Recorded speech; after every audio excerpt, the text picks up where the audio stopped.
Hey, it's me, Vicki Marie. And so, what I'm going to talk about, I wasn't planning on doing the live tonight.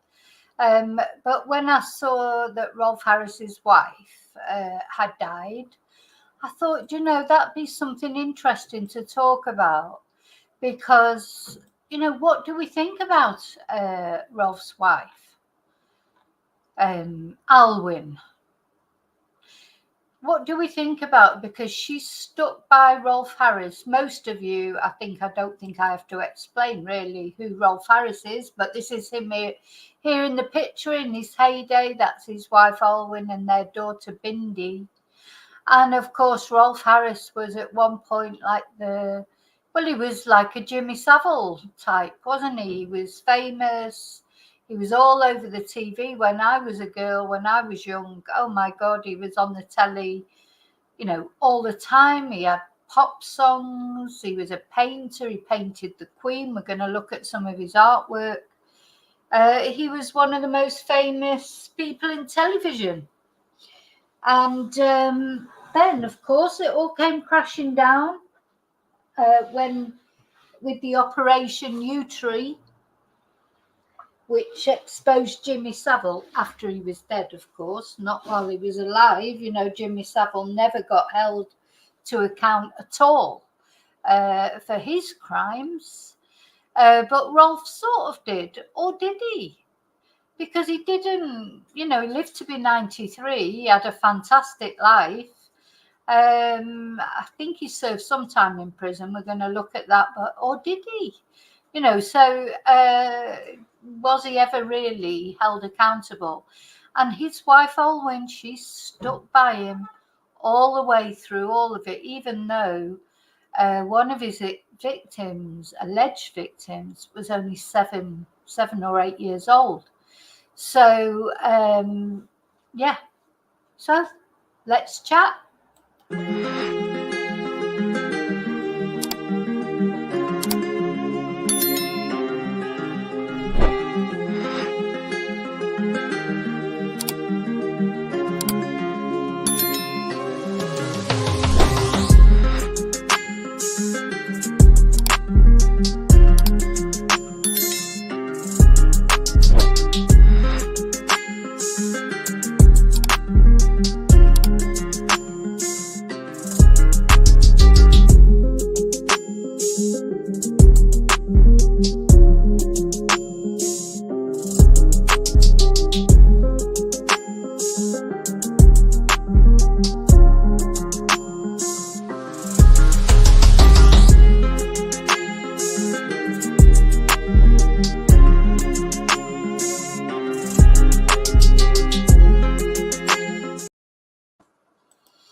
Okay, so the famous Rolf Harris, very popular figure with young people, older people. He was popular with everyone, popular with the royal family, etc. So we're going to talk about him in a moment, sort of where he was born, a little bit about his life.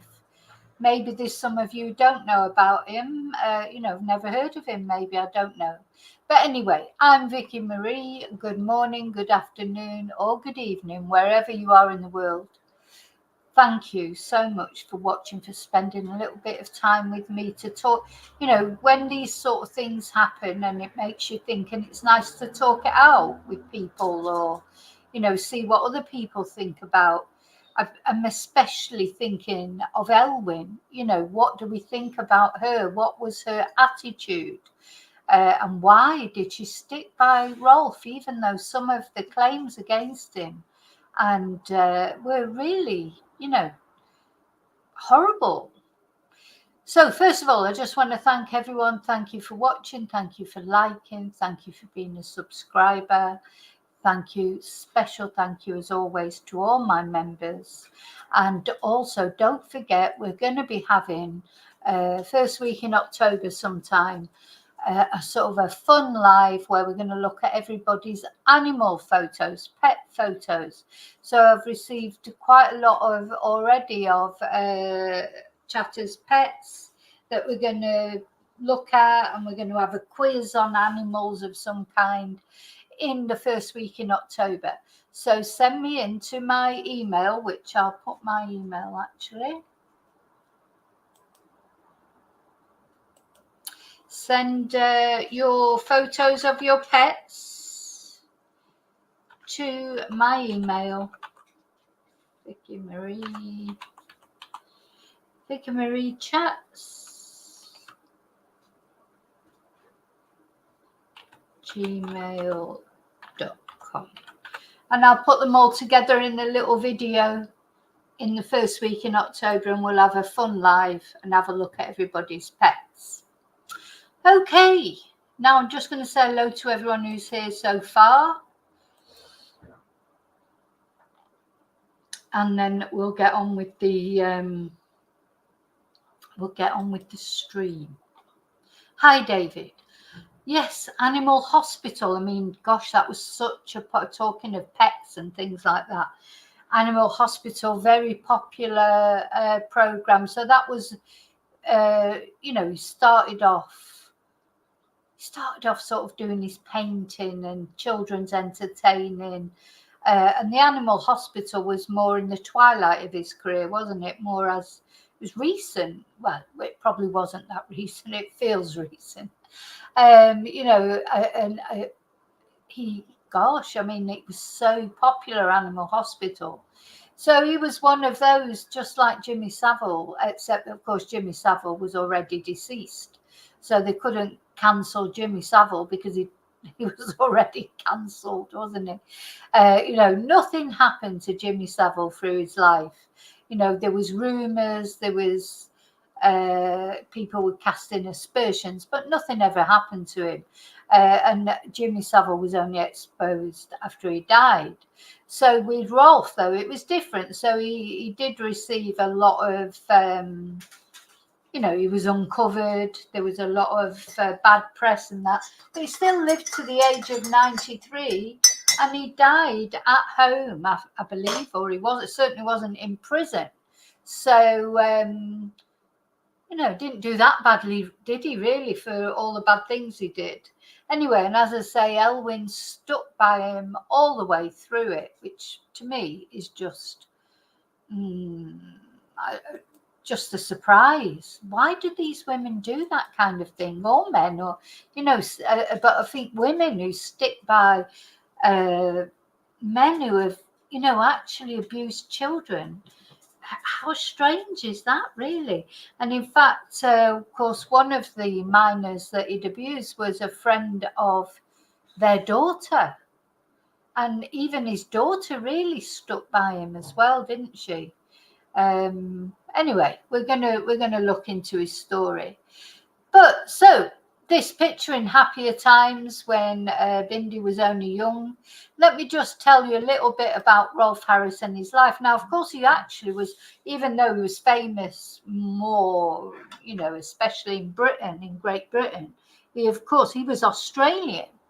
He was born in Perth, in Australia on the 30th of March, 1930.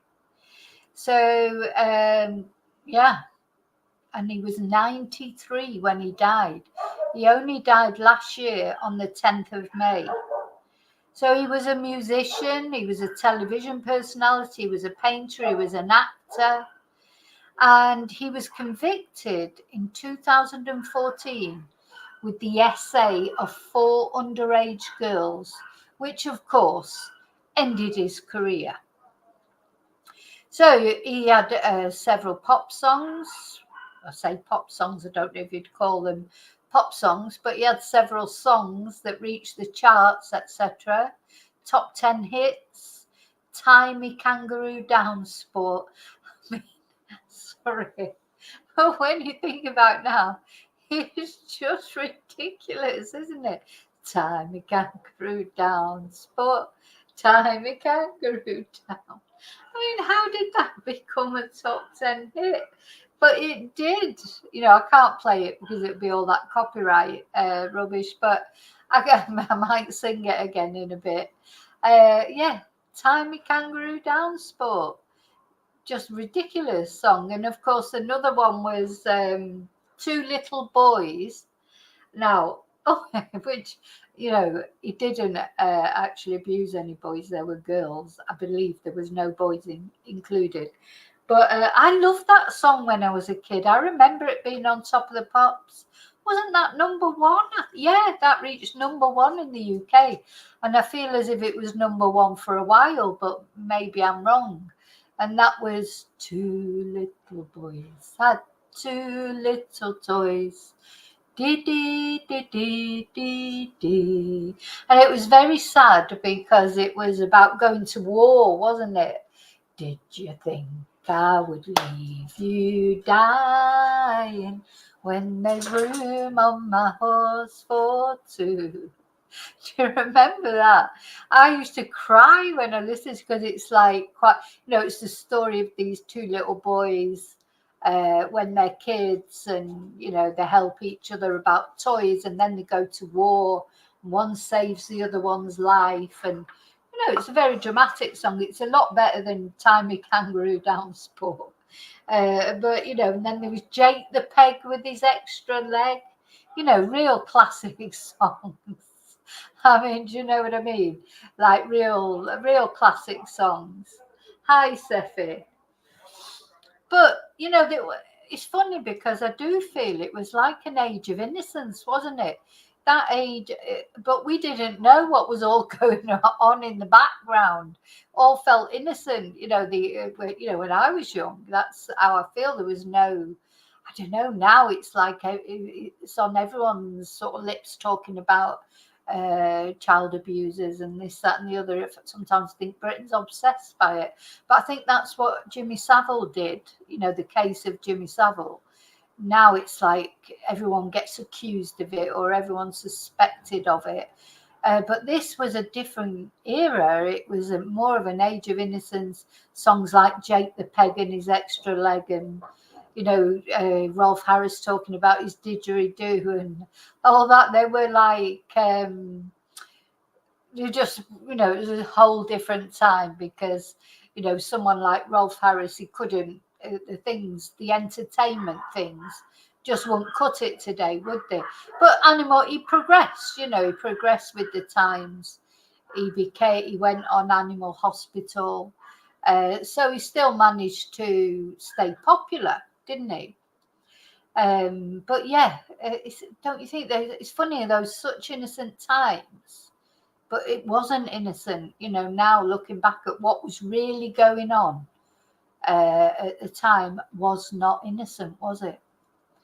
But what else do we know about Rolf? So so he finally, it was the Jimmy Savile abuse scandal that brought him down, because he was arrested as part of that Operation Newtree, when the police finally got their act together, started investigating historical allegations of SO.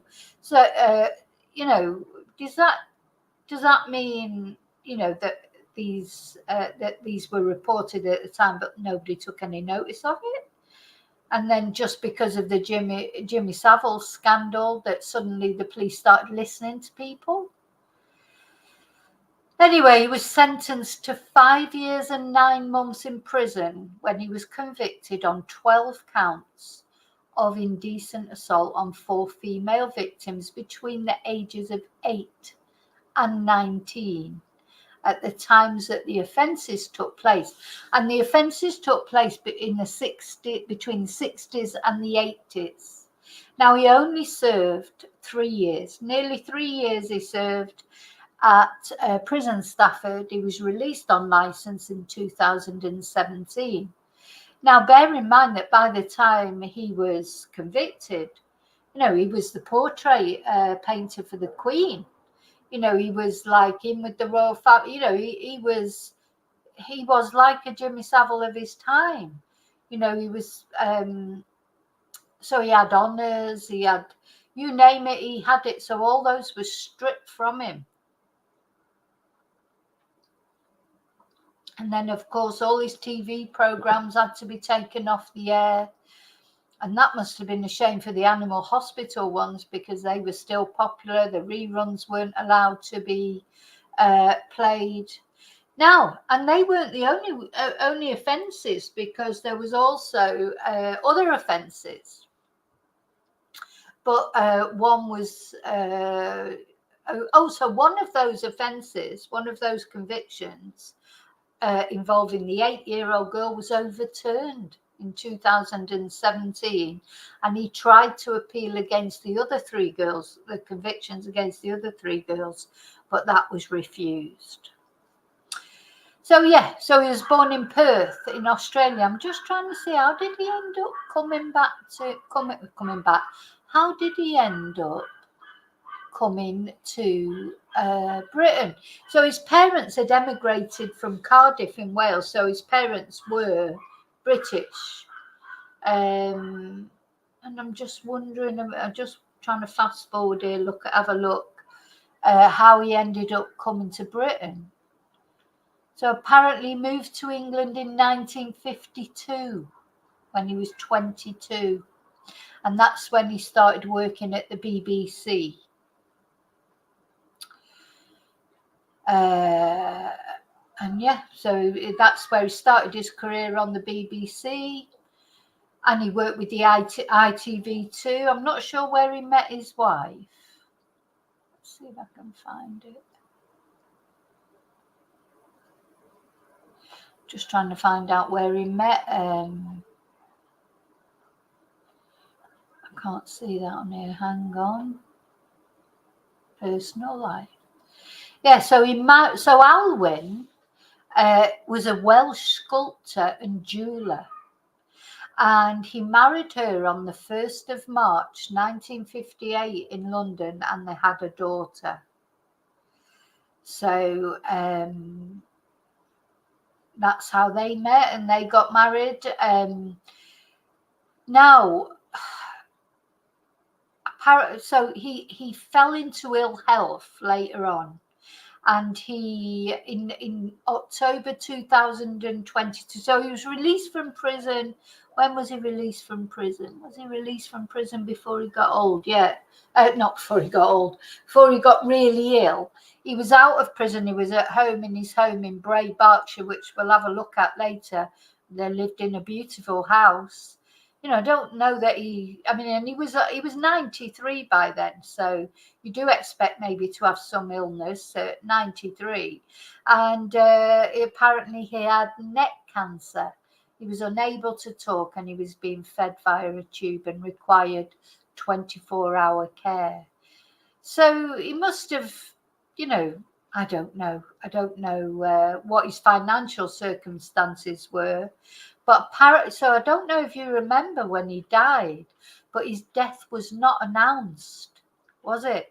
He died on the 10th of May, and it wasn't announced that he was actually dead until the 23rd of May, so that he could have a dignified funeral.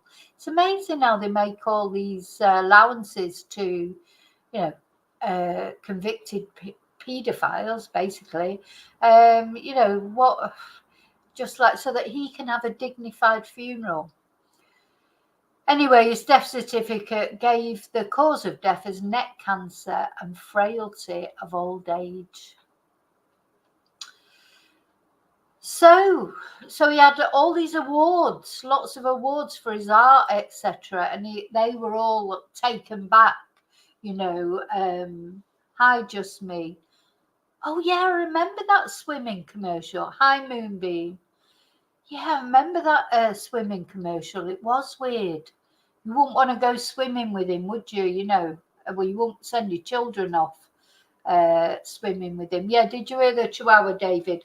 Luckily, the big dog's not down yet, but when they swap over in a bit,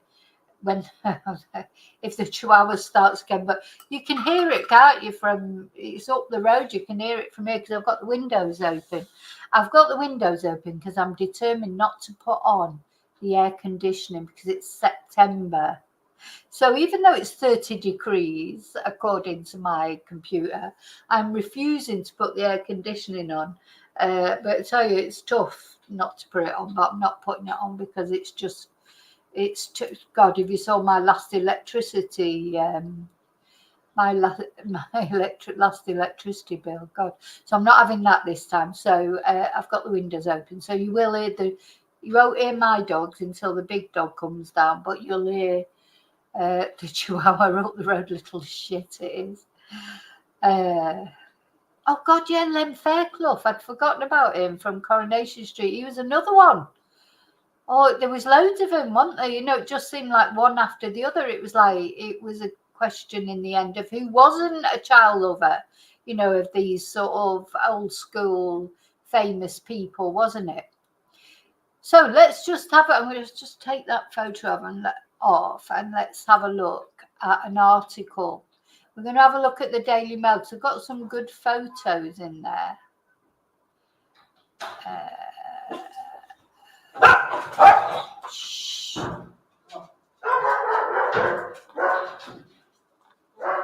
So, inside the final years of Rolf Harris's widow.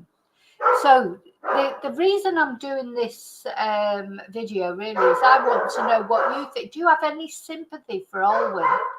Because obviously she didn't do anything as far as the child loving was concerned. But do you think she knew anything? You know, do you think she knew that he was flirty or that he was, you know, bit of a perv, basically? Because it wasn't only, you know, obviously what he got prosecuted for. They were the younger, you know, the children or the minors that he did it to. But then it's come out that he was a total sex pest, wasn't it? And you've got people like Vanessa Phelps saying, you know, that he tried to touch her up, and loads of different people, you know, accusing him of being like a bit of a dirty old man, I suppose. Anyway, dementia-stricken Alwyn Hughes refused to believe the disgraced entertainer was evil, and she spent her last lonely months in a £5 million home the couple shared, which may now be demolished. So I don't know if he went financially bankrupt or not. But anyway, Rolf Harris's widow, Alwyn Hughes, died, still refusing to believe her husband was a paedophile, and had the support of their friends and neighbours, who told the Mail online, "We will miss them both." Gosh. So Mrs. Hughes, who had dementia, bless her, I can't help but say bless her, but you know, did she know about all this? How could she stand by him? You know, I mean, do we think that he was guilty? I think he was definitely guilty, but, well, he was convicted. 15 months after her husband, she's passed away. I mean, she obviously just adored him. You could see that. You know, sometimes it's just like a denial, wasn't it? She wasn't believing. You know, it just didn't want to believe it, I suppose. So she's passed away, age 93, 15 months after her husband, and she remained in their Thameside mansion, unable to get out of bed until suffering a fatal stroke. So it sounds like it's quite a miserable end, really, just sort of bedridden, really. She never accepted that her Australian TV star husband was guilty of the 12 sex attacks on children as young as 7. He was jailed for just under 6 years. I mean, it wasn't a very long sentence, was it? And his wife of 65 years stood by him until his death in 1923.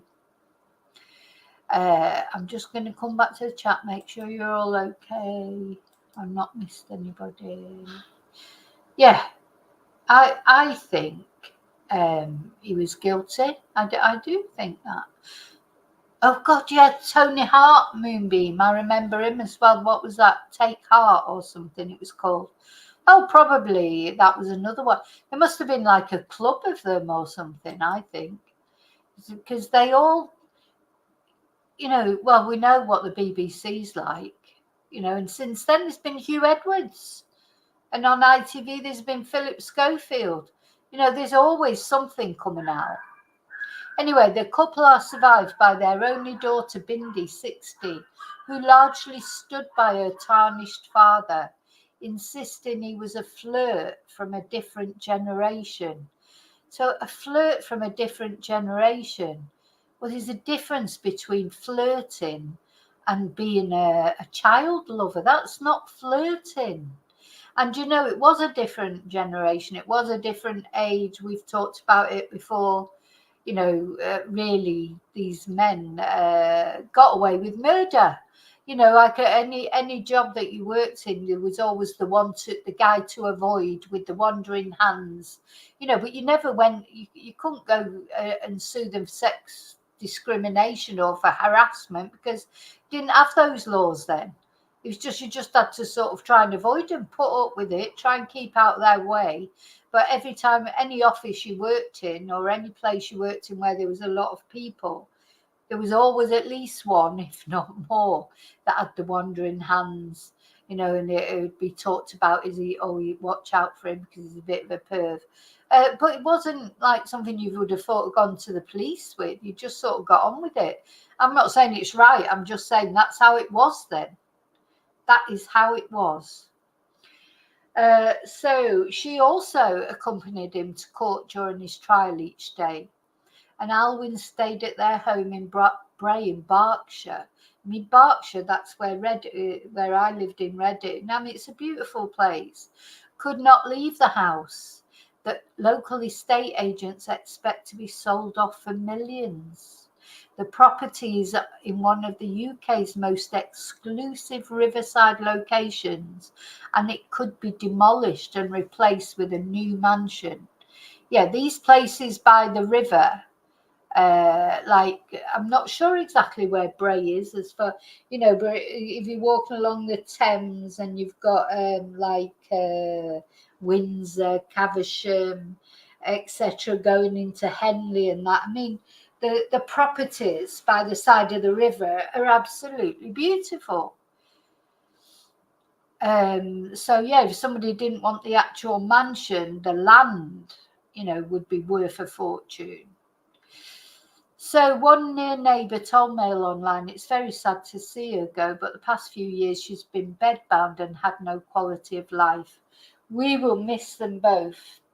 Another person on the street said, we heard she passed a few weeks ago and have seen the family this week emptying the house of personal belongings. It's the end of an era now. They've both gone. So it sounds like she might. Oh, so it sounds like they've kept her death a secret as well, because it said a few weeks ago. Oh, a beautiful dog there as well. So it looks like Rolf was sort of looking after her, but he was ill as well. Rolf and Alwyn with their dog on the banks of the Thames where they lived for many years. So you know what? They didn't have a bad life, did they? They had a good life. They had a long life. And although maybe it was sort of ruined a little bit at the end with all the allegations, etc., you know, still, even without that, they had a long, good life together. So this is them when they were younger. Will that be Bindi in the middle? Yes, 7 months old daughter Bindi at London Airport in 1962. God. See, it's just like to see Rolf Harris, you know, that were when I was a child, he were that watching him, probably it was about 10 years after this photo was taken, and he was just like this fatherly figure on the telly, you know, but you thought he was, I did anyway, you thought he was funny. I liked the art side of it, I liked the daft things that he did, and I liked the songs that he had. Well, I didn't like Tiny Kangaroo Dance Sport, but I liked the Two Little Boys and all that, you know, and just like when you find out someone you really like and then actually they're an absolute twat. So anyway, so did Alwyn know? Did Alwyn know what he was up to with Bindi's friend? Because one of the girls that he abused was Bindi's friend, and he did it over a long period of time. So here's the house. Look, it fronts right onto the river. Imagine living in a house like this. It's like through the keyhole, isn't it? Imagine living in a house like that. Looks absolutely gorgeous, doesn't it? Let's have a look at this video when they arrived in court.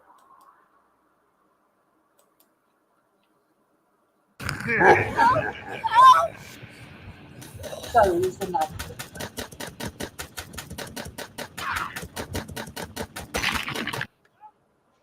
Too famous, too powerful, it made him untouchable. The jury hearing a different view of Rolf Harris. He arrived at court, his wife and daughter holding his hands, to hear allegations he was a Jekyll and Hyde character.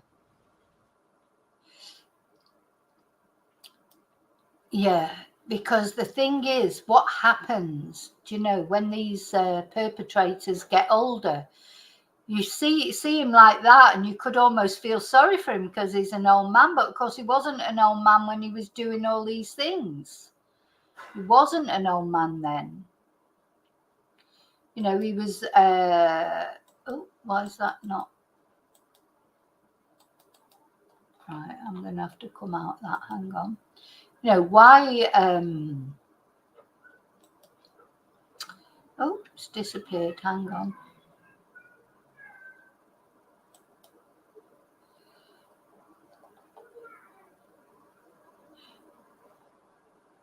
Yeah, so when he was an old man like that, you could sort of almost feel sorry for him, but, you know, yeah, he wasn't old when he did things.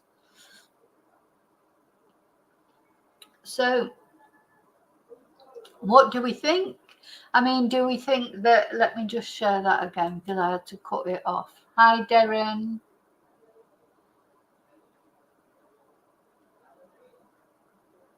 Yeah, I agree. It feels like we've been lied to. That's how it felt. It's like, well, I think we have been lied to be honest. I think there's loads more out there that we don't even know about.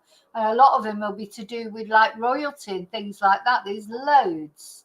You know, it's all connected, I think. Just there's loads of people, famous people, all in the same club.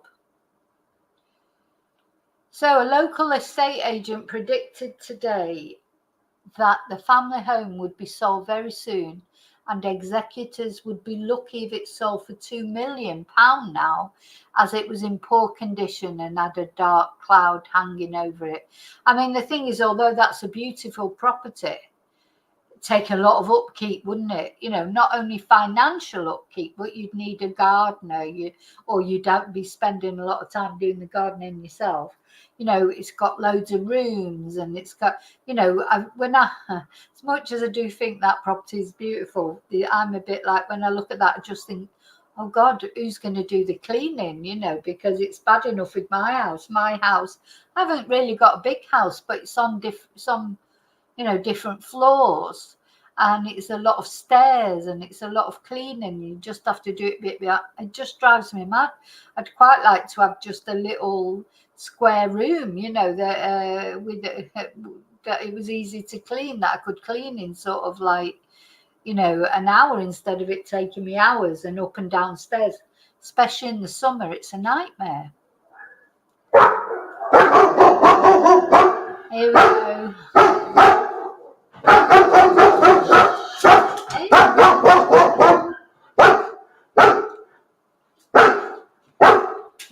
Tia. I might have to put her in the bathroom because the chihuahua's out there. Right. No. Right, I'm just going to put her in the bath. Go on. I'll have to because she's not going to stop.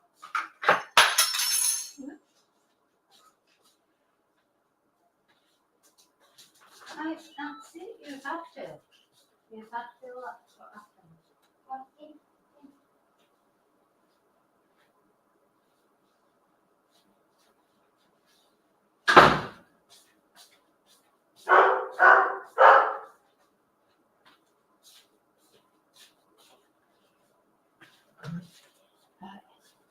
I feel a little bit sorry for her because it's not her fault. She never starts barking first.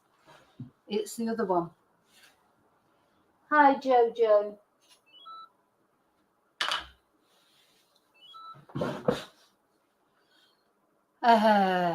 Yeah, like you say, people we looked up to, Moonbeam, this sort of mass grooming of the population. And now, of course, because we've got social media as well, so we can, inquire about our own things. Because, of course, in those days, I mean, Prince Andrew said it in that interview, that car crash interview he did with Emily Maitlis. He said, oh, well, years ago, people didn't know what everyone was up to. He's so thick, him, to say something like that. But it's true, but he's thick to say it when he's in an interview trying to say that he's not done anything wrong. Hi, Marcus. Yeah. Well, she's in the bathroom now, so hopefully she'll be quiet now. Hope she didn't split your eardrums or set your dogs off. That's what she tends to do. So, yeah, Prince Andrew even said that. Oh, well, years ago, people didn't know what you were up to, and, because there was no social media. Well, now there is. So, does that mean that it's not going to happen in the future? But first of all, the ones that are already doing it, were doing it, like Hugh Edwards, I mean, he got away with murder, really, with the press coverage and that, because he was a massive name, really, and he was a person who was going around, telling people what a great Christian he was, and this, that, and the other. And it's not, to me, it's not, if he liked men, that's fine, like men, but it's not that. Oh, and then of course it turns out that there are actually videos and pictures on his phone from minors as well. So, but it's the hypocrisy of it for me, pretending you're this sort of church-going, holier than thou family man, and then it turns out you're not. Just be who you are. Anyway, I hope I said hello to Jojo, didn't I? Yeah, I think so. Okay, so let's just carry on with this then. So,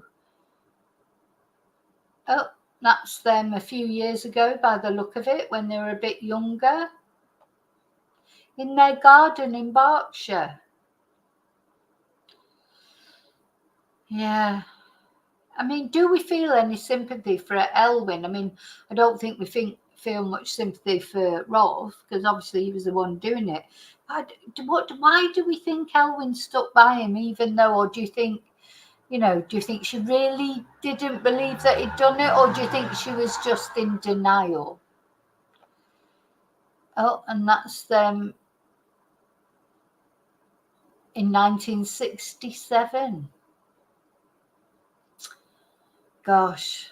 Oh, I hope he was trustworthy with his own daughter. That's all I can say. Anyway, that's at their wedding.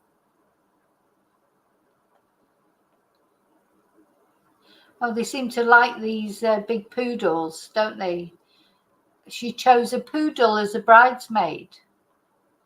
Okay, that's fine. No, nothing wrong with that. These are standard poodles, aren't they? The big ones. And they had another one in that photo up at the top. So that's obvious. I mean, the good thing about poodles is they don't molt. You have to take, I had a little toy poodle when I lived in Reading. And for that, they're brilliant. No hairs. Brilliant. So apparently, Rolf begged his daughter Bindi, 58, to look after Alwyn after he died on May the 10th last year. I always believed we would go on longer together, but if I go first, promise you'll take good care of your mum. Before his death, he had celebrated his 65th wedding anniversary with Alwyn, who always stood defiantly by his side alongside their only daughter. Alwyn was born on December the 16th, 1931, in North London, but grew up in Wales.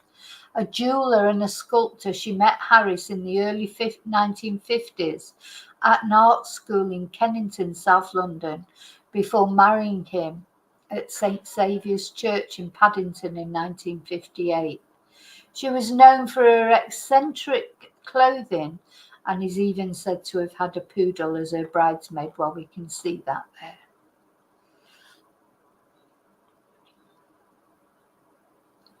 So they share one daughter, Bindi, who's 58, and the family of 3 were seen walking into Southwark Crown Court together every day during Harris's first trial in 2014. So he was convicted of a string of indecent assaults, including one of an 8-year-old seeking an autograph, 2 girls in their early teens, and a range of abuse of his daughter's friend over 16 years, starting when she was just 13. He was jailed for 5 years for 12 indecent assaults on 4 underage girls, but Alwyn never publicly wavered. Yeah, we don't know what went on behind closed doors. Maybe she had a right go at him, but she never publicly wavered from supporting him. So these are supposed to be the final photos of Rolf Harris. Let's have a look. So these are the last photos of him just before he died. Yeah, I mean, it's difficult, isn't it, to... Oh, look, he's got his didgeridoo out. Hang on.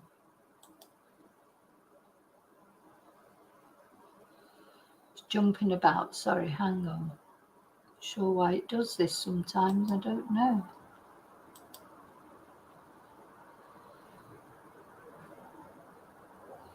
Come on. Right, there you go, it's settling down. So there he is in his Berkshire home. Oh, well, we think it's on, I don't know, on a grand set of stairs with his didgeridoo. So you seem to be having a good time. So this was a party. So that was, he was 88 and he invited 70 guests over to his house to celebrate his first birthday following his release from prison. And during the party, he performed 2 little boys. Sorry. Oh, God, you couldn't make this shit up, could you? So during the party, he performed 2 little boys with the help of a backing band. And a source told the paper it was a very jovial night with lots of singing, dancing and joking. Rolf seemed in his element, performing his old hits with the help of a band and with his trusted didgeridoo. He was reported to have made makeshift didgeridoos while he was in prison out of toilet rolls. At least 2 he's supposed to have made, but they were confiscated. God. Bloody hell. Oh, there's another view of the house. Hang on. I mean, that is, it is a beautiful house. But yeah, just too big, isn't it, really? What's the point in it? Especially as you get older, it's just all cleaning. So if you can't do it, then you've got to pay someone to do it.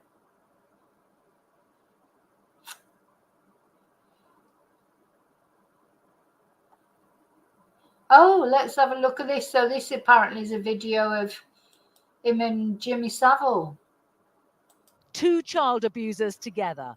One died before his crimes were revealed. The other has now been convicted of 12 indecent assaults.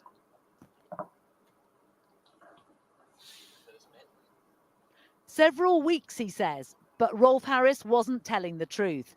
It's been confirmed that he was at Broadmoor Hospital with Jimmy Savile nearly 20 years earlier in 1973. Oh my God. The hospital trust says he was supervised and there is no suggestion of inappropriate behaviour. Oh my God, could you imagine them 2 together on the rampage? But just seeing the 2 disgraced stars together seems sinister. Very sinister. Let's just watch that again. Oh my God.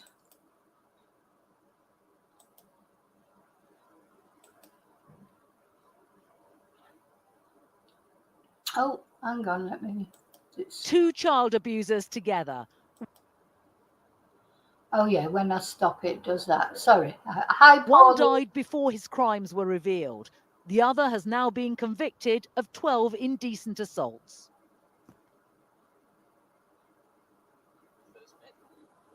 Several weeks, he says, but Rolf Harris wasn't telling the truth. It's been confirmed that he was at Broadmoor Hospital with Jimmy Savile nearly 20 years earlier in 1973. Oh, The hospital trust says he was supervised and there is no suggestion of inappropriate behaviour.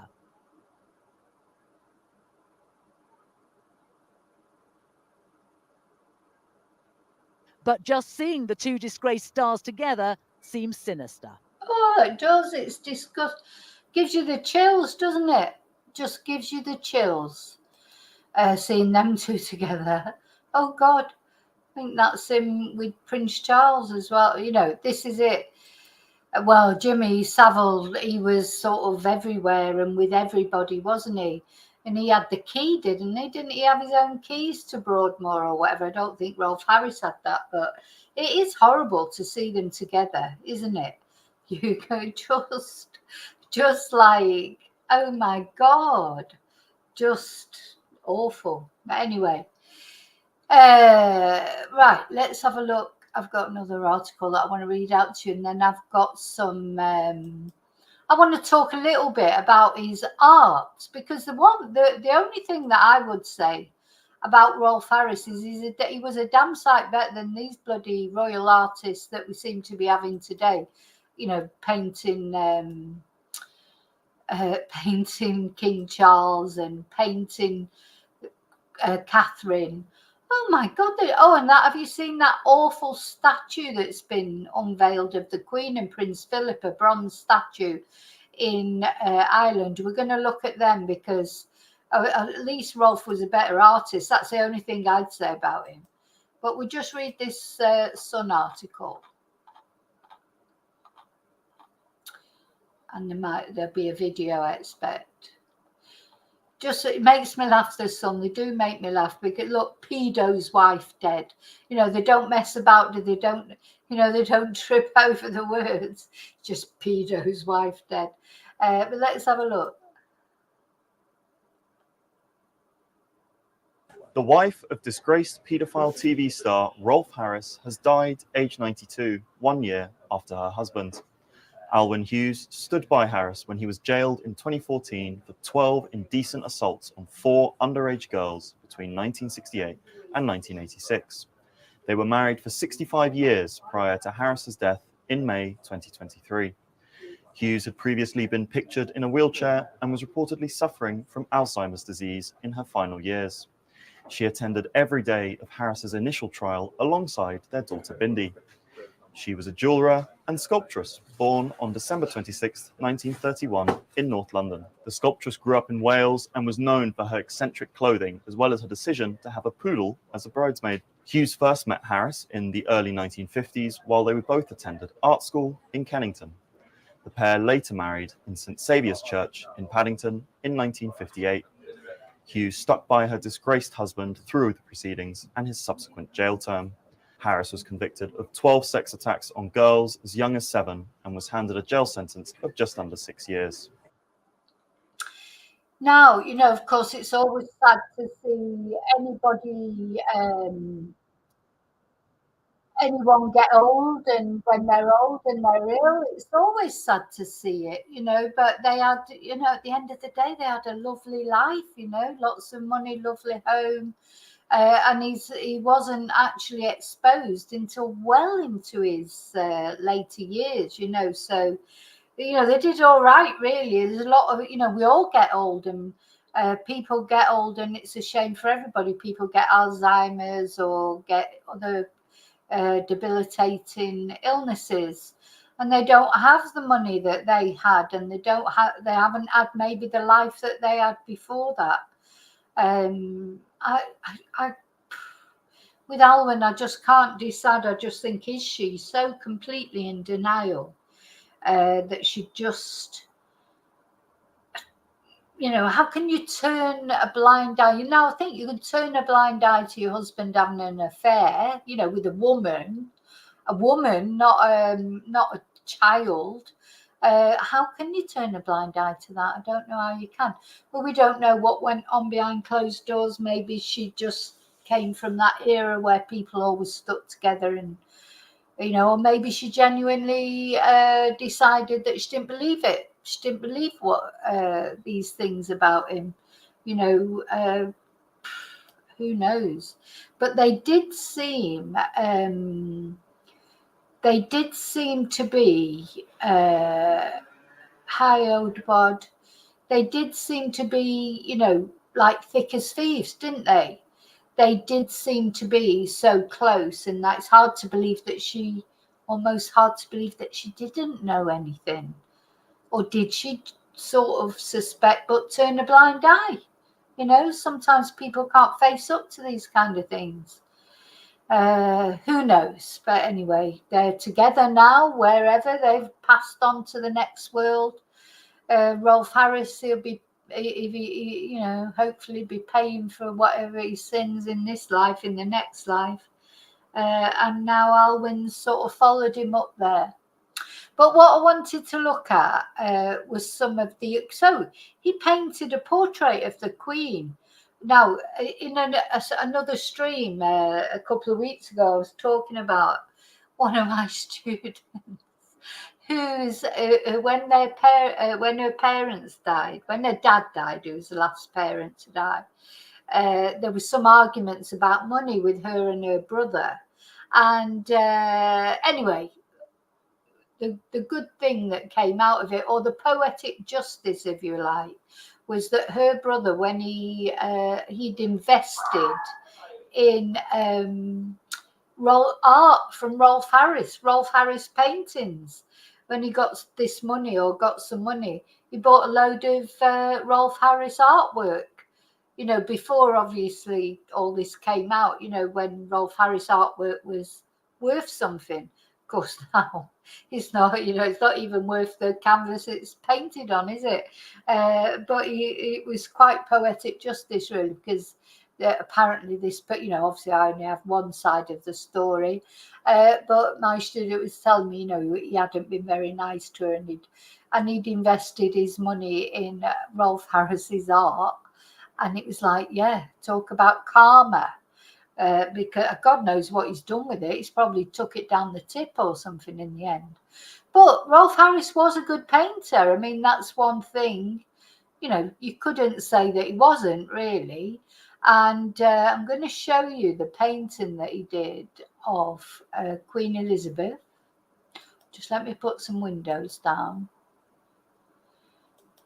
I had it ready somewhere, but of course it's disappeared, but it won't take a minute to find it. Ah, there it is.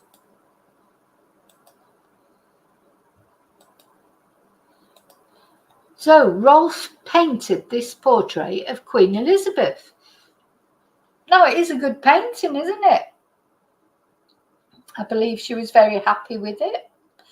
This guy in The Guardian, I think it is, or The Telegraph, I'm not sure. Yeah, The Guardian is saying that he saw a different side of Rolf Harris, because apparently this journalist who wrote this article is more than 10 years old, said that when he challenged the artistic value of his painting, he saw a different man behind the beaming face. Well, it's obvious that Rolf Harris had a dark side. You know, he's in the public arena, he's all laughy jokey, you know, jovial, sort of, you know, I just remember when I was a kid, he was like your dad, you know, reminded you of your dad, or reminded me of my dad, just like real nice guy, you know. Never even thought for a minute that he would have ever turned out to be what he was. Just honestly, I couldn't believe it when it came out, but like most of them, you know, Stuart Hall, Jimmy Savile, I always thought was a little bit freaky because I didn't know why he had to wear those funny little shorts. He always knocked me sick whenever he was running, doing those runs that he used to do with a cigar in his mouth. And he always had them tiny little shorts on, and they used to knock me sick. So he was always a little bit icky. But Rolf Harris, no, I would never have thought anything. So this is the portrait of the Queen that he did, and it's a good portrait. And God knows, so apparently nobody knows where it is now, which is quite funny. Where did I read that? It said somewhere in something as I was reading that that portrait of the Queen launched with such a fanfare 9 years ago. So that's actually 19 years ago, because this article is 10 years old. No one will admit to even knowing where it is. The Royal Collection and the BBC both deny owning it or having seen it in years. Perhaps they will soon deny there was ever such a painting. Well, there you go. They can't deny it because I've got the evidence in my videos. We've got a picture of it. It definitely existed. And I remember it coming out. You know, there's always a big fanfare, isn't there, around royal paintings and stuff. It's always big news for some unknown reason. And it just made me laugh because did you see the latest? You remember when we looked at the latest portrait of King Charles? That was it. This is the. I mean, there was a big kerfuffle about this, wasn't there? People were saying it was Masons turned upside down. And I mean, to me, it's just all this bright red around it. Just looks like a serial killer painting, like something John Wayne Gacy would do, you know. I thought it was awful. And then the only thing you can really see clearly is the face and the sausage fingers. You know, it's like... so, you know, one thing at least you can say about Rolf Harris, he was a good painter. Do you remember when he used to do those, like, God, some program he was on? I mean, I can hardly remember it because I was really young, but yeah, he'd just do a painting there and then, wouldn't he? During the show, he'd just start painting something and it'd always be really good. But, you know, this bloody painting took this guy months, years to do, and it's crap. Well, I think it is anyway. And it just reminds me of blood and just not nice at all. And even King Charles looked, he sort of recoiled from it when he unveiled it, didn't he? It was like, oh my God. I wonder if I can find that little video because it was funny.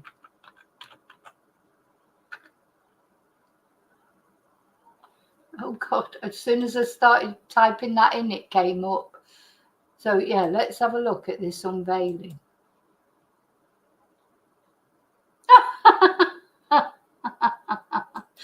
I just remember showing it and it made me laugh because you can tell he doesn't like it. He doesn't like it. You can see it on his face. He's thinking, for fuck's sake, has that taken you all that time? Let's have another look. They're all like, and Camilla's clapping, but even her face you can see. What the hell is that? What the hell is that? What a load of rubbish. God, how much have we paid for that? Well, the British public probably paid for it. I doubt very much if Charles paid for it. Don't think Charles pays for anything, does he? Go and do it again, Charles. Let's have one more look.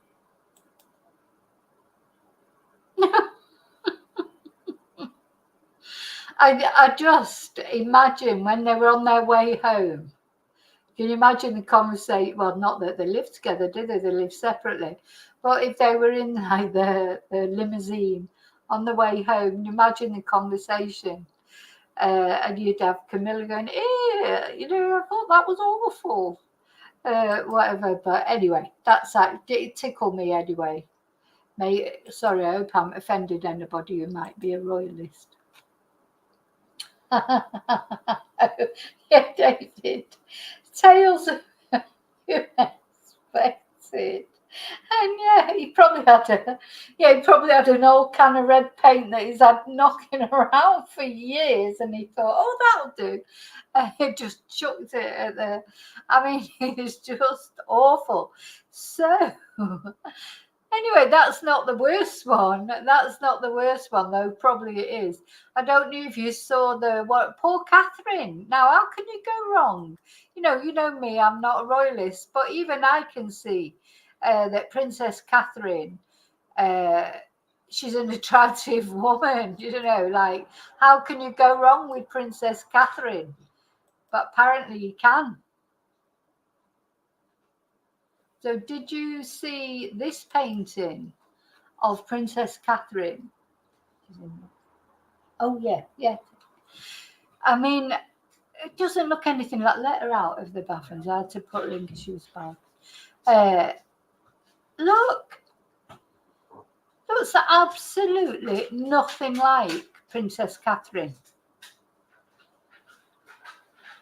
So it looks like we've really missed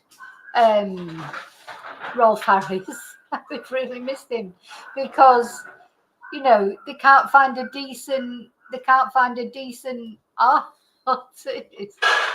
It does, Pauline. I did a better one than that for my A-level art, and I got a B. It was a better picture than that.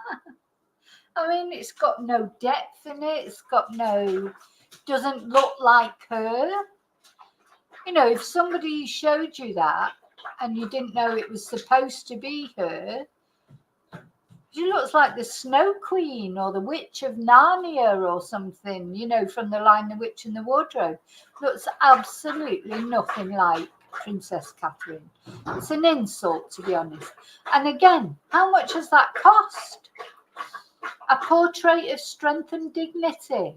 Hannah Uzo's painting of the Princess of Wales is Tatler's July 2024 cover. Ah, dear. So this a portrait as well. That's better if that's a painting. That's good. That's good. That looks like her at least. Paul Emsley. Yeah, that's good. I hadn't seen that one before, so I do think that's good of her. But it's still not that brilliant, to be honest. There's something it doesn't quite capture about her.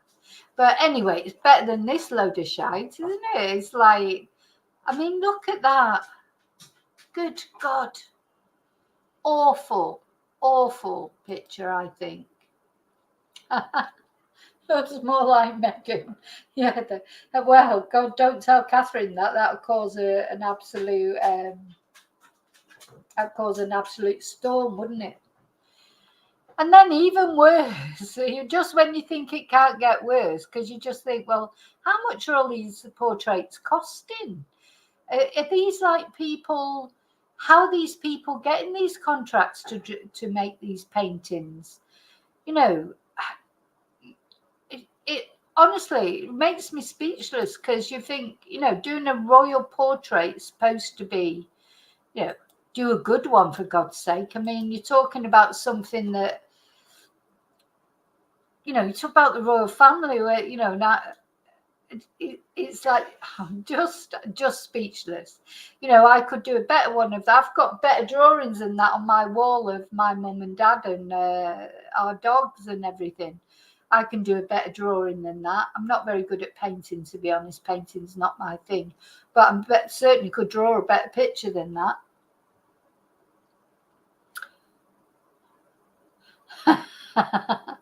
BF. So BF says if she takes the glasses off, it looks like oh my God. Dear me. So anyway, gets even worse just when you think it can't get worse. Have you seen, right, let's see, where's these? So there's been some sculptures unveiled in Northern Ireland for some reason. Let's see. I did have it ready, but it's all gone funny. Let's have a look. Sorry, I'm just looking at it. How can I make that bigger?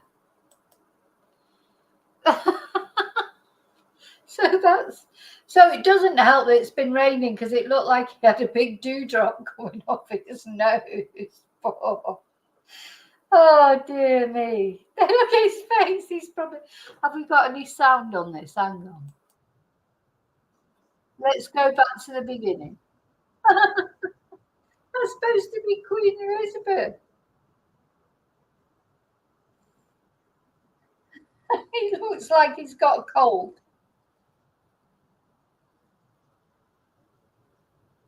Oh dear, oh dear, oh dear, oh dear.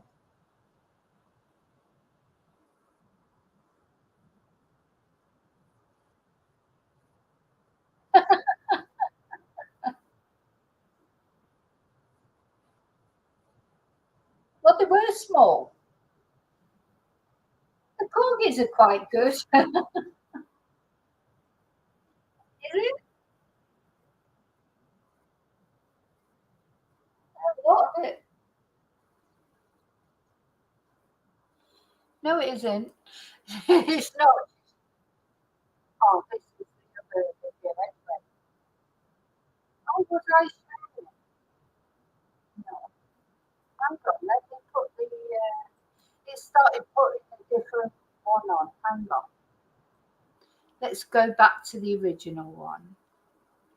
It's the sculptures we want to look at. Now, I think she looks like a washerwoman in it, the Queen. Perhaps he should have got Rolf Harris's wife to do it, because she was a sculptress.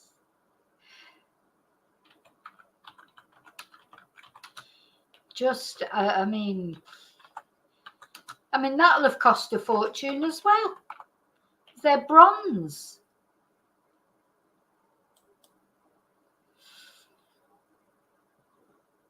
Let's try this one.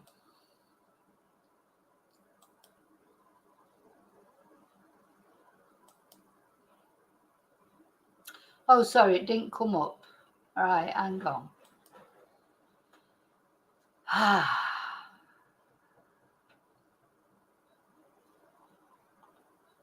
Where's it gone?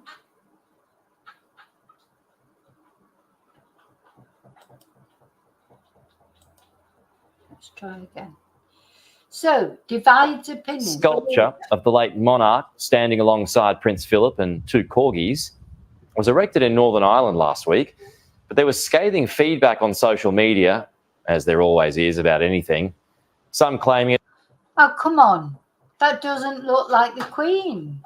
Now, the way he's standing looks a little bit like Prince Philip and the way he stood, but I still don't think it looks like him. And it looks like his arms, that arm's too short, isn't it? It looks like it's been cut off. I'm sure it should be a bit longer. And the Queen just, well, to me, that just looks like a washerwoman. It looks nothing like her and should therefore be taken down. Others said it was. Oh, come on. Come on.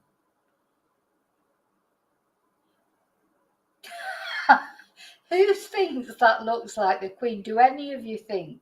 I should do a poll, but I can't do it on here, I don't think. I should do a poll. Let me see if I can do a poll. Just tell me if you think it looks like her or not. That it's not even. I mean, it can't be easy doing a sculpture in bronze. Just looking at the way her eyebrows arch there, it's like, who does she look like? It's certainly not the Queen. Not in my eyes, anyway. More of an insult than a tribute, or joked it looked like Mrs. Doubtfire. Mrs. Doubtfire.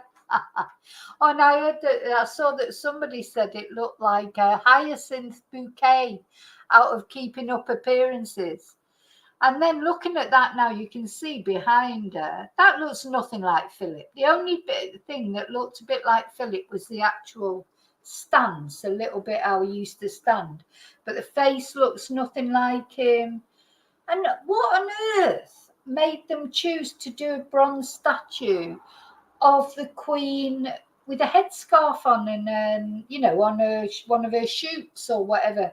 That's how she dresses when she goes out shooting or fox hunting or whatever horrible thing she used to do. So people don't want to see the Queen like that. But it doesn't even look like the Queen anyway. The face looks nothing like her whatsoever, in my opinion. And I know it must be difficult in bronze to get a good likeness. Let's put it back to the beginning again. Oh, for God's sake. A new statue of Queen Elizabeth II has been unveiled, but it's dividing opinion online. A bronze sculpture of the late monarch standing alongside Prince Philip and 2 corgis was erected in Northern Ireland last week, but there was scathing feedback on social media, as there always is about anything, some claiming it looks nothing like her and should therefore be taken down. Yeah, Nora Batty, exactly. Or what did somebody else say? So it was Nora Batty or Les Dawson. Yeah. Oh my God.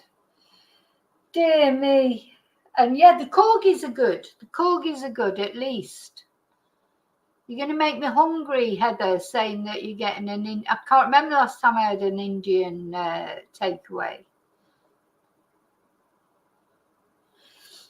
But yeah, oh dear, oh me. Oh, so you've got your Rolf Harris prints, Heather. Well, yeah, I don't think maybe you can get them beamed up at Area 51, because I don't think they'll ever be worth anything again. Maybe, in the future. Others said it was more of an insult than a tribute, or joked it looked like Mrs. Doubtfire, they said. Well, I think Nora Batty, was it you, David, who said Nora Batty? I think that's exactly what it looks like.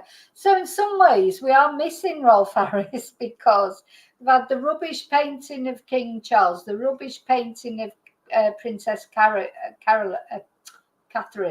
and now we've got the rubbish sculptures.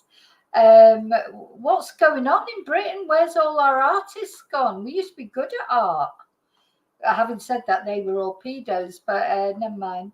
No, but we did. We're like, so we're even the laughing stock of the world as far as bloody art's concerned now. It's bad enough, everything else. Oh dear. So if I went to that park, if I had or wherever it is that they are, and I didn't know about these statues, I don't think I'd know who they were if I saw them. The only thing I do think the stance of Prince Philip is like the way he used to stand. Doubtfire. A new statue of Queen Elizabeth II has been unveiled, but it's dividing opinion online.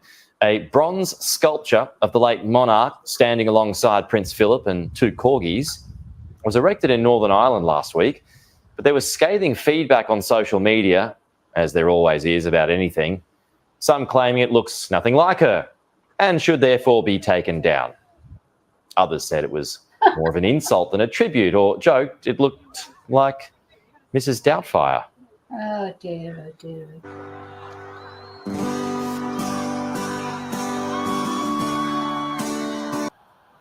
Hilarious. But of course, it's not actually funny, because these things, they cost a lot of money, don't they? Somebody, the British taxpayer, has paid for these things, these rubbish portraits and that. And let's go back to the one we were looking at, the one that Rolf did. And that was good.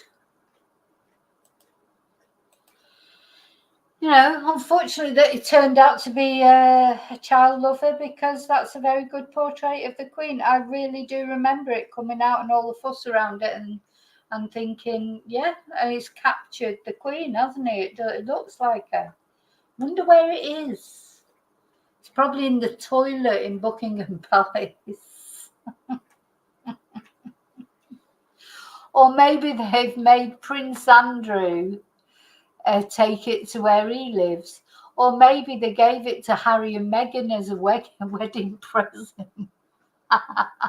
It's got to be somewhere. I don't think they'll have destroyed it. Because they'll be just hanging on, just in case maybe one day it'll be worth something, or maybe one day people will forget about it, and maybe Prince Charles has got it hung up somewhere privately, because it does look like his mum. At the end of the day, that's his mum. So very interesting to know where that portrait is, or has it just been sort of, maybe they need to put it in an art gallery so Just Stop Oil can throw paint all over it or something, and they can get the insurance on it. Crazy. It's a crazy world that we live in. Yeah, that's right. It did look a bit like Mrs. Brown's Boys as well, Pauline. You're right. Ah, dear me. I don't know. The world just keeps on getting stranger, doesn't it? So anyway, the point of doing this video, of course, was just to talk about Alwyn, Rolf's wife, who did stand by him through everything that he did. And I'd just like to, I don't know the names of all his victims. So because I'd like to say something about them, let me just see if I can find anything about them. Because, of course, they get forgotten a bit, don't they? Because it's all talk about Rolf Harris. Not really so much talk about the victims, but maybe they want to be anonymous.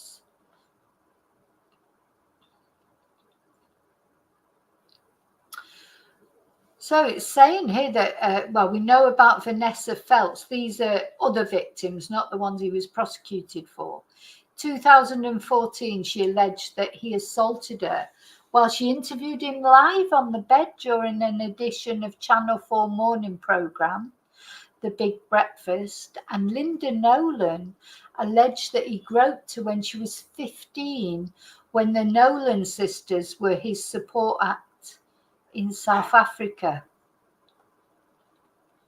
Let's see if I can find out the other. One of them was this Karen Gardner.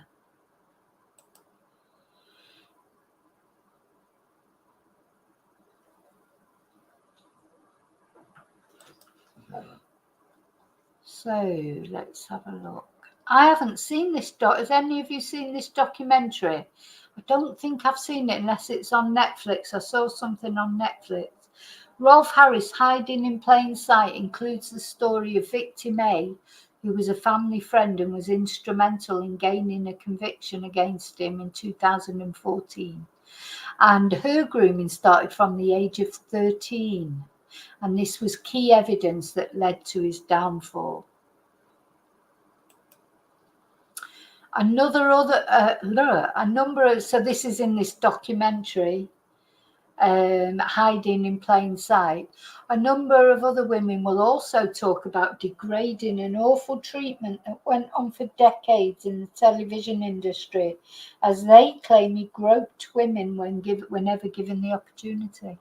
And they've waived their right to anonymity to tell the story of how they say his assaults impact on them.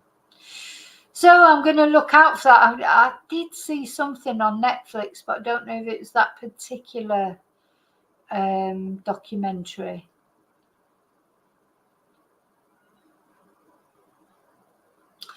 So the commissioning editor, Kate Tepman, said there's been the extraordinary story of Savile, which has been told brilliantly on Netflix, but I genuinely think a lot of people think it wasn't that bad. The focus did get diluted and no one cared as much. When you see what Harris did, it was really, really bad and it's got lost. It's an important story and we should reflect on what the victims have to say. So this is the therapist, Chip Summers, talking on behalf of victim A. In the second half of the 90s, a woman came looking for help for an alcohol problem, and it became apparent there was a huge secret that she was holding on to. She was having an enormous amount of difficulty talking about it. She claimed she'd experienced several prolonged instances of sexual abuse from the age of 13, and she was giving me permission to talk about them. She said, "This person is very well known. I've been part of the family for some time, and I don't know whether or not I should say the name." And then she told him the name. So yeah, that must have been so difficult to come out with that when it's a famous person. You know, like that, how difficult it must be to come forward. So she said that he began to request sex acts to be performed on him in his home, in her home, wherever opportunity presented itself, becoming more intense, more frequent. And he always said, she said she was clearly told, "This is something you cannot talk about. Do not tell anybody about this. This is our little secret. I am a powerful person. I have money, so tread carefully." Yeah, I can just imagine it. Yeah, so now I'm losing sympathy completely now to Alwyn, because if she's seen these things, and that was a friend of her daughter, and Alwyn just supported Savile and did not support this girl. Gosh.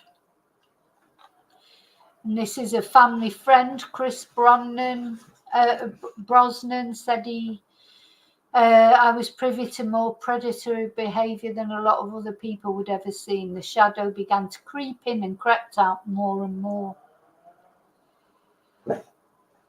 So he seemed to know about it.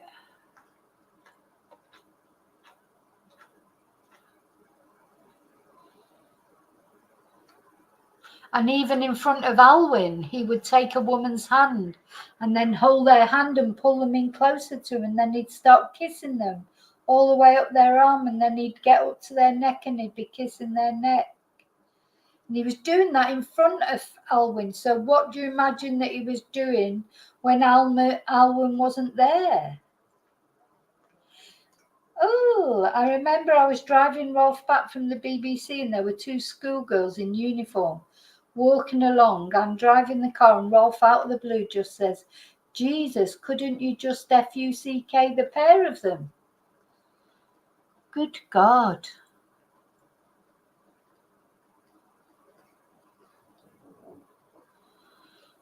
Nice guy, nice guy. So apparently he pulled him up on it, and he said to him, "I shouldn't have said that in front of you." Yeah.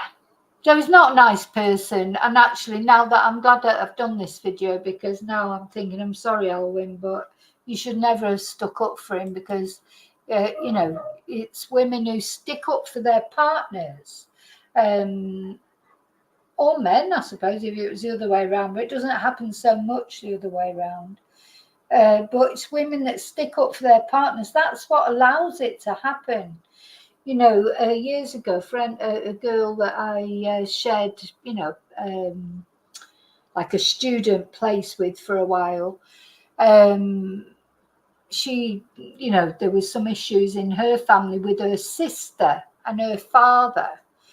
And I just remember saying to her, because she was sort of, you know, not sure what to believe. And I just remember saying to her, "Well, do you think, you know, is your sister the sort of person who would tell lies about something like that?"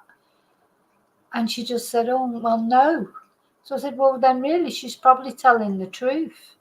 You know, but sometimes I think it's just difficult to believe. And her mum, she was odd. You know, I honestly, God, I remember I was in my room one day in the sort of student house like that we shared, and her mum was staying for the weekend. And she just walked into my room. Like, so Mum was probably in her late 60s at the time. And I was, I don't know, 30 or whatever. And she just walked into my room completely stark bollock naked. Like, she just had a shower and she said, "Oh, have you got some deodorant I can borrow?" And honest to God, I just looked, I was absolutely stunned. It was just like, don't walk into my room with no clothes on, thank you very much. It's just like, it was horrible. I found that actually quite abusive. For anybody that you don't even know that well. Even my own mother wouldn't do that. My own mother, never mind my friend's mother, to just walk in. I think she actually had a towel on, first of all. I can't remember. I've blocked it out of my memory. But all I know is she was just like, don't you think that's almost like an abuse in itself, isn't it? Because it's someone you don't know just walking in like that. And so I remember thinking at the time, because this friend of mine had already told me this about sister, I remember thinking at the time, definitely, because this mother is oblivious, just, it's like, oh, my eyes, where do I put my eyes? Like, anyway, strange. But you know what? People are odd, aren't they? There's nought so queer as folk, as they say.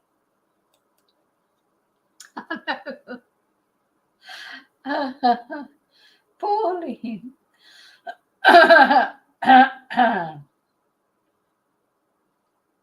God, can you imagine? I was absolutely mortified. So who was saying they were at school with one of the loose women? Which loose woman was it? I hate loose women. Sorry about that. For anyone who's a fan of loose women. And you think I would like it, wouldn't you? Because it's women chatting and stuff.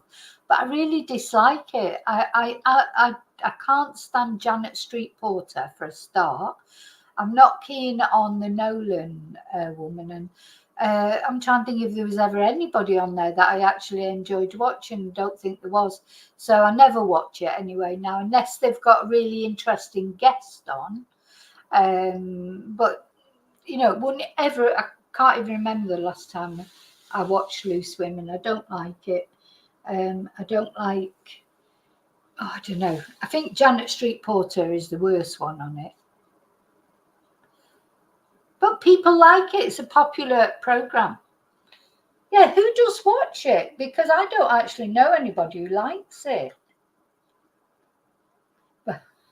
That just must be because the people I know, they like similar things to me. But I'm sure some people love it. I feel sorry for the guys who go on it. I think they're probably terrified.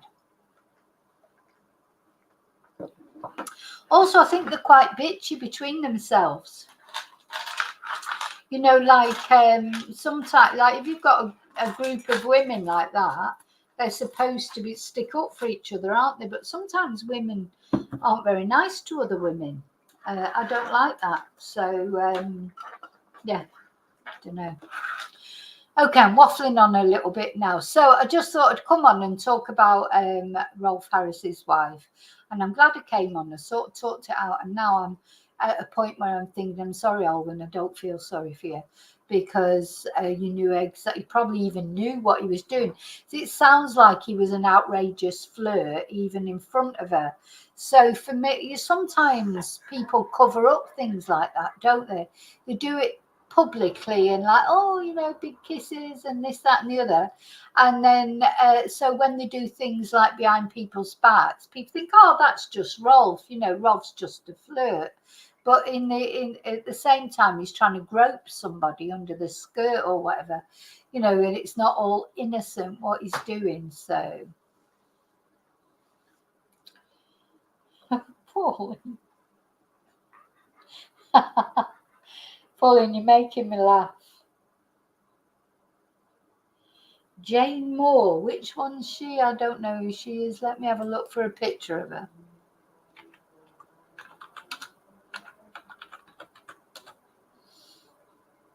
Oh, right, okay. Let me just put this up.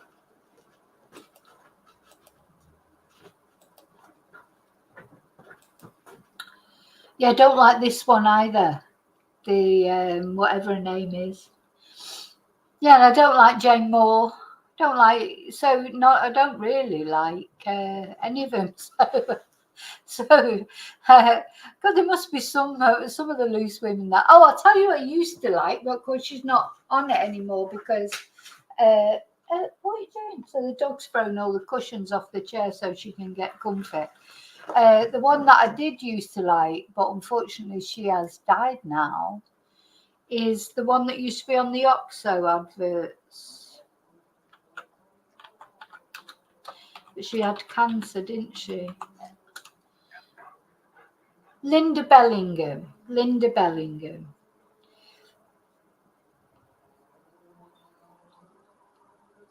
Let's get a picture of her up.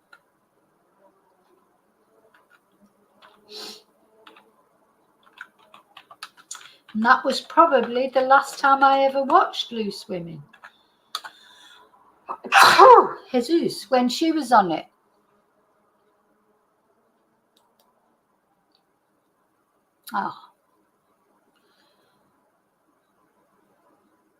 Oh, bless her. But yeah, and I remember I like the OXO adverts as well. We used to have some really good adverts on the TV, didn't we? You know, it was like the adverts were part of watching the TV, but they're all rubbish now, aren't they? You just can't wait to get out and put your kettle on. The adverts are annoying. But yeah, we used to play like things like guess the advert and stuff like that. So whoever could be the first person to say what the advert was. Daft things we used to do when we were a kid. And Nadia Sawala, yeah, don't like her either. Hi, Katrina. Oh, you like her?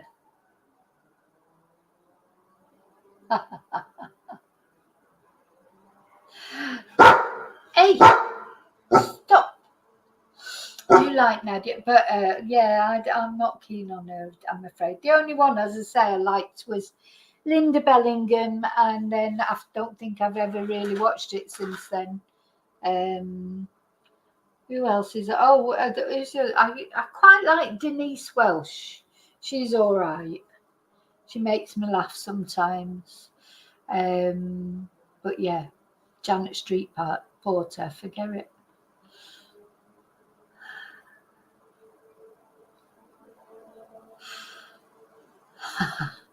I know she's about. Don't worry, Pauline. I'm going now in a minute. Katrina, I feel bad because you've only just arrived and I'm going. But anyway, you'll be able to watch on catch up. So let's just go back to good old Rolf to finish off. Oh, bad old Rolf. So they're both gone now. They'll be together in the other world where I don't know if they've gone up or down. Or maybe he's gone down and she's gone up. Who knows? Yeah.